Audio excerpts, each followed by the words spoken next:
I think it's clear that the economy is slowing. There's no disagreement about that, I think, across the board.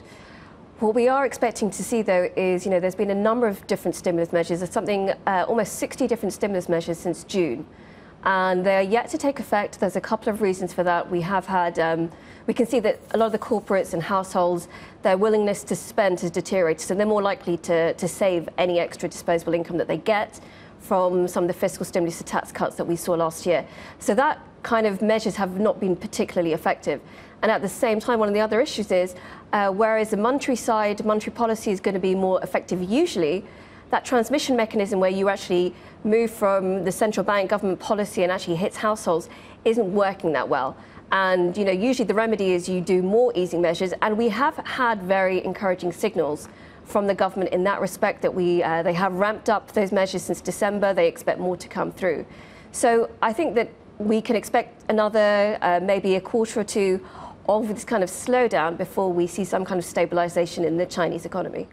And so then does that make it a good entry point if you're looking at some kind of Chinese equity stake to get in now, buy low, of course, hoping to see some stabilization and then eventually growth further down the line? Yes, absolutely. The kind of moves that we saw from the Chinese market last year was so tremendous. If you look at the Shanghai Composite, that drop means that the valuations of Chinese equities are very, very attractive. Those signals are flashing green at this stage.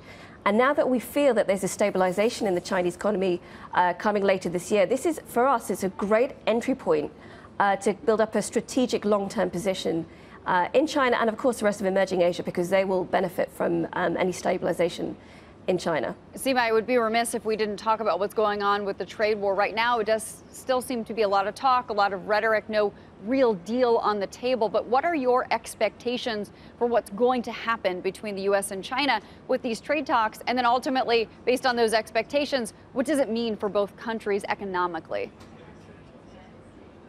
Yeah, I think that's probably the most pertinent factor now, especially now that we know what the Fed will be doing for the next few months. Really, with the trade talks, I think there's going to be increasingly, there's two sides to it. There's a tariff side, which we feel like there is likely to be some kind of improvement in those discussions as the weeks, months go on. What we are seeing, though, is that it's very difficult for China to meet some of those expectations from the US when it comes to the knowledge, technology transfer that they've been complaining about. This is really existential to China's intentions over the next couple of years, if not decades. So I feel like it's going to be difficult for China to meet the US on those demands. And what we'll increasingly see is there may not be a third round of tariffs, perhaps, but the US is likely to up its battle against China via export controls on some of the US firms exporting to Chinese technology companies and some of the Chinese investment into US technology companies.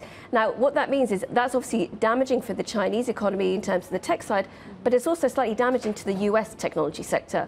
So, we could see economies starting to improve. It's actually one of the reasons why I don't expect the Chinese economy to boom after the stimulus measures. This trade war is something which keeps it down, and we're just looking at stabilization. It's a concern for the US technology sector most pertinently, though.